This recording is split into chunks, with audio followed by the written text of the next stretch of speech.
Hello everyone, you're welcome to my YouTube channel. Today I'm going to be giving us an intro on resin art and craft, especially for those of us in Nigeria. You get? Resin art is a fast rising kind of handicraft that helps us bring out creative and unique artwork. So we make use of the epoxy resin to achieve this. Resin art, in resin art, you don't really need to be an architect. You don't really need to be a trained designer, you get, for you to venture into resin art. All you just need is the basics. Yes, the basics. So in as much as you would want to see the very end of this video and you would want to start doing this, especially for those of us in Nigeria, I urge you to follow my step by step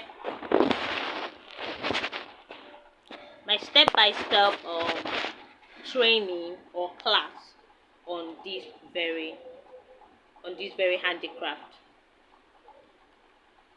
Resin art can be used with glitter, lasers. It can be used with dyes, colors, pigments to give you that intricate design that you would want.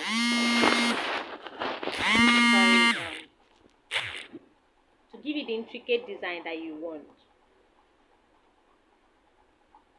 The process involves pouring. That's when you pour the resin, layering of the resin, and manipulating the resin.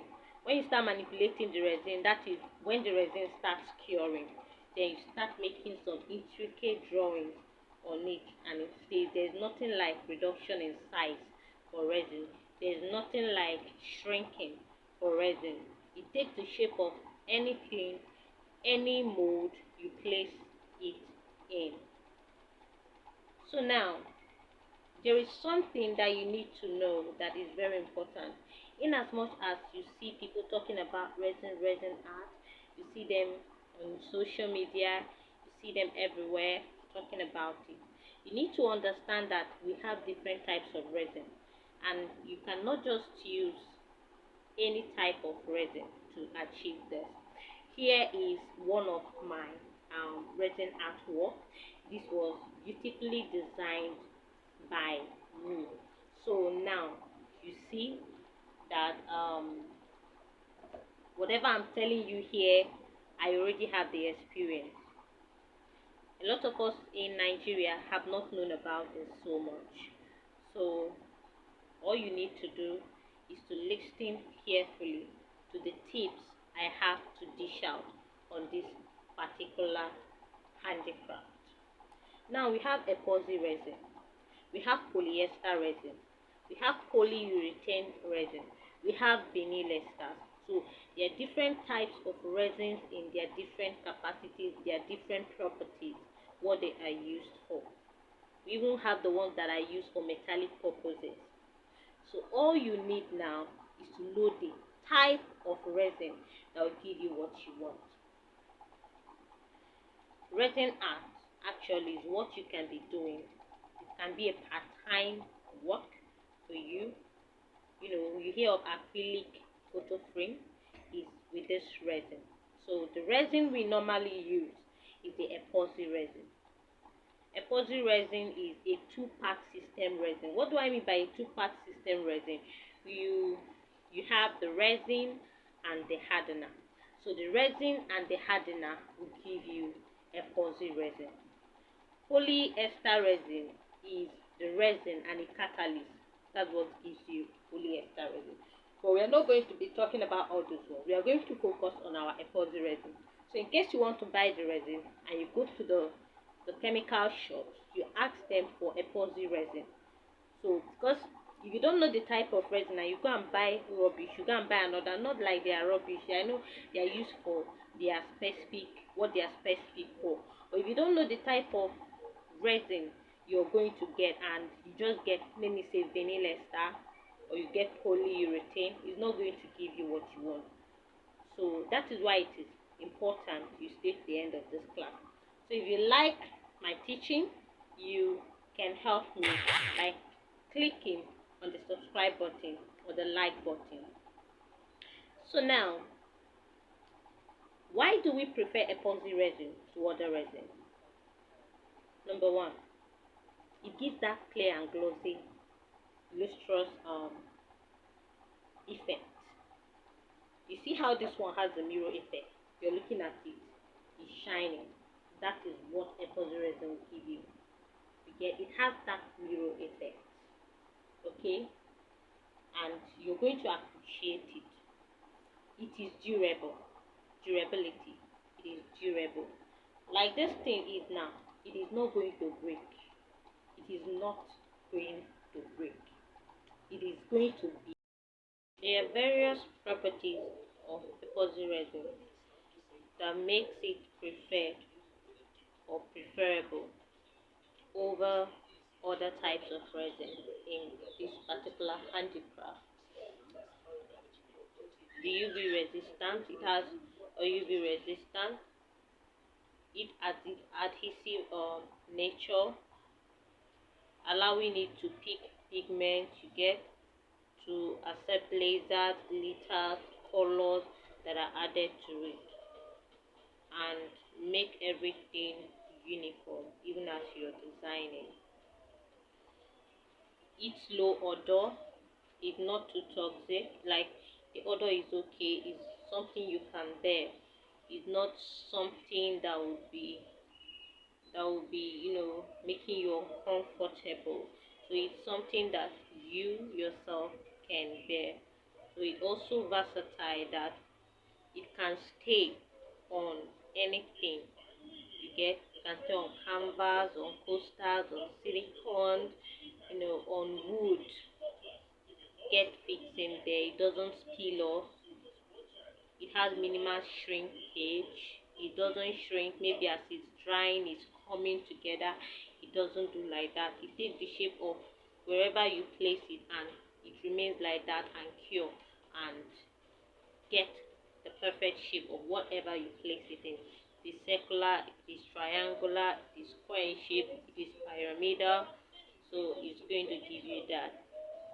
Now, let's move to the materials you would need for your resin artwork. You don't just start without your scale of preference, okay? You don't just start without making a list of the necessary things that you need. In as much as you would be very curious to start, you have this thing pushing you to start doing something. In as much as it is very easy, okay, you need to follow step by step guidelines so that you don't make mistakes. Even from getting materials to to mixing of the epoxy resin, you have to be careful. I will share some of my experiences as I'm teaching. Now, the number one ingredient is the epoxy resin and the hardener, the resin and the hardener. So that is what you get. That is the main thing. Secondly, you can get measuring cups that are calibrated. Don't buy the ones that are not calibrated. You have to get the ones that are calibrated to help you get an accurate measurement. You can get stirring sticks. I use popsicle stick. Any stick that you can use to stir or to mix the resin and the hardener, and also mix them when you add your color. So you get them. You get a table mat. It could be plastic, it could be a silicone mat, but let it not be a cloth, because if you're using cotton material as your table mat, it's going to be sticking, and it's going to, once the resin touches it and it dries up, to start breaking. The material will start, the cotton material placed over your working surface is going to start breaking, okay, because resin had this hardness nature, you get. So you have to use a silicone mat or a plastic mat over your working surface. You also need to get glitters, which are the things that you'll be using to design your work. You can get glitters, blazers, pigments, colors. If you want wet colors, that comes in liquid form, or the ones that come in dry form, all of them can be used. Left for me, I prefer the ones that come in their dry form. Okay, it lasts longer. If you want to venture into this as a full business, you would not need to be spending so much without achieving anything. You go for the ones that will help you get profit. So there are a lot of things that you would need. You also need an alcohol by your side. Absolute alcohol. I don't mean drinking alcohol. I mean chemically prepared alcohol, that industrially prepared alcohol. I mean that you can use to clean up the spills of resin that mistakenly maybe spills on the ground, spills on your skin. You can get the mild one that is not going, the alcohol that is not going to be toxic to your skin, so that you dissolve the resin and then take it off from your skin or from any surface that you shouldn't touch that and be touched. So those are the things that you would be needing. Then most importantly, you'll be needing your personal protective equipment, your nose masks, your hand gloves, your goggles. You'll be needing them, because sometimes some of these chemicals, when they come in contact with each other, they emit gas. I've experienced that when the super glue I was using to tack some things on my already prepared artwork touched the resin, it emitted a very toxic gas that made my eyes stuffy. So that is why you need to wear your personal protective equipment. Please, your health first, your safety first, so that you don't get hurt when trying to make money or produce something that you would love. Please, resin is a chemical, so you need to protect yourself. In as much as you're so curious, you want to do this, you need to put in yourself first. So now we have come to the end of this video. In my next video, I'll be teaching us how to mix our resin, yes, in the adequate proportions, because sometimes you might go to the market there and you not buy the resin in the manufacturer's bottle. Maybe they'll measure it for you in liters and put it in water bottle cans for you. So you need to follow my lesson so that you learn how to mix your epoxy resin, especially when it doesn't come with the manufacturer's container. So you wouldn't want to miss this class. There are a lot of things to learn about the resin, and in case you're a beginner, especially in Nigeria, follow my step-to-step guideline and you're going to get a very unique work and you will love it. So thank you for watching this video to the end, and please don't forget to click the subscribe button. Just touch on it and subscribe so that you get more videos and more teachings I give out on resin art and craft. Thank you.